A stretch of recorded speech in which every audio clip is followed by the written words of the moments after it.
ইন্নাল্লাযীনা আমানু ওয়া আমিলুস সালিহাত। এ বান্দা, আমি আল্লাহ তাআলা তোমাকে যে নিয়ামত দান করেছি, এ বান্দা তোমাকে যে নিয়ামত দান করেছি তার মধ্য থেকে সবথেকে উত্তম নিয়ামত হচ্ছে বান্দা ঈমান। জোরে বলুন আল্লাহু আকবার।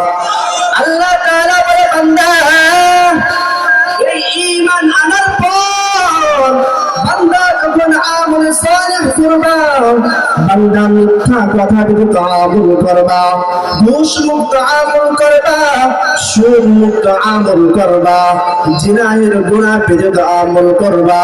ও বান্দা, সমস্ত গুনাহকে বাদ দিয়ে যখন তুমি আমি আল্লাহর ইবাদত করবা, ও বান্দা আমি আল্লাহ তাআলা তোমার এই কষ্টের প্রতিদান হিসেবে রেখে দিলাম বান্দা, ইন্নাল্লাযীনা আমানু ওয়া আমিলুস সালিহাত।